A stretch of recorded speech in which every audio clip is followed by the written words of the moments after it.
सभी भक्तों को जय श्री राम। मैं विपिन शास्त्री, श्री दुर्गा माता मंदिर, आशियाना कॉलोनी, लुधियाना, पंजाब। गुरु विपिन शास्त्री चैनल के माध्यम से आप सभी भक्तों के बीच कार्तिक महात्म व्रत कथा लेकर उपस्थित हो रहा हूँ। तीसरा अध्याय।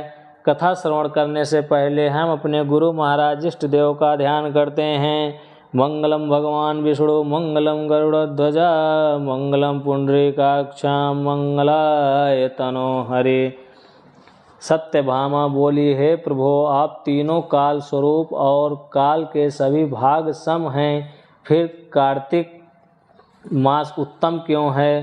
प्रभो, तिथियों में एकादशी और महीनों में कार्तिक का महीना ही आपको प्रिय क्यों है? श्री कृष्ण बोले, हे प्रिय, एकाग्रचित होकर वेणु के पुत्र पृथु और महर्षि नारद का संवाद सुनो, जिसे पृथु ने नारद जी से पूछा। तब नारद जी ने कार्तिक मास की महिमा बताई। नारद जी बोले, सागर का पुत्र शंख नामक राक्षस त्रिलोकी को मथने में समर्थ हुआ। उसने सभी देवताओं को स्वर्ग से निकालकर इंद्रादि के अधिकार छीन लिए। सभी देवता डर के मारे अपने स्त्री पुत्रों सहित बहुत दिनों तक सुमेरु पर्वत की गुफा में रहते रहे। जब देवता गुफाओं में रह रहे थे, तब शंखासुर ने सोचा कि मेरे देवताओं को जीतने पर भी वे बलवान हैं। ऐसा मालूम होता है कि ऐसा वेद मंत्रों से युक्त होने के कारण है, अतः वेद मंत्रों के हरण से वे बलहीन हो जाएंगे। यह सोचकर वह असुर विष्णु भगवान को नींद में देख स्वयं भू ब्रह्मा जी के लोक से वेदों को निकालकर चलने को तत्पर हुआ। तब वह भय के कारण यज्ञादि के मंत्र और बीजों सहित जल में प्रवेश कर गए।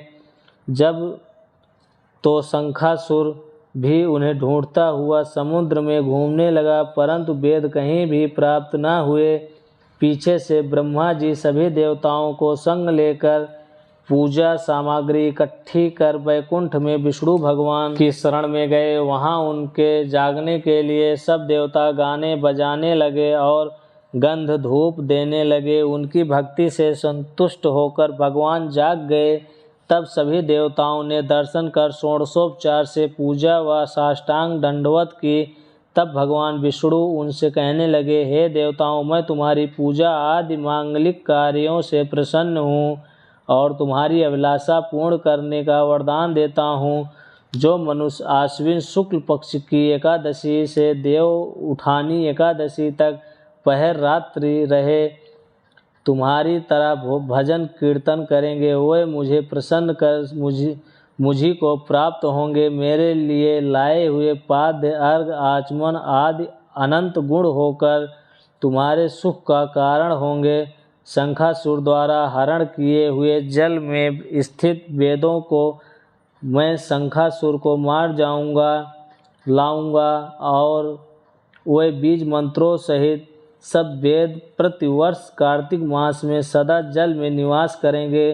मैं आज से जल में रहूँगा। तुम लोग भी संपूर्ण मुनियों सहित मेरे साथ आओ। इस लोक में जो मनुष्य प्रातःकाल स्नान करते हैं, वे अज्ञात अमृत स्थान का फल प्राप्त करते हैं। जो कार्तिक में व्रत करते हैं, उनको हे इंद्र तुम मेरे लोक में पहुँचाना। तुम सदा विघ्नों से रक्षा करना। हे वरुण, तुम उनको पुत्र आदि देना। हे धनपति कुबेर, तुम उनकी धन वृद्धि करो, जिससे यह मेरा रूप धारण कर जीवन मुक्त हो जाएं।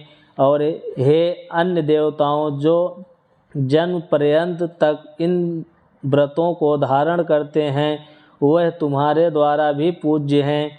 तुमने मुझे एकादशी को जगाया, इसलिए यह मनाने योग्य और प्यारी है।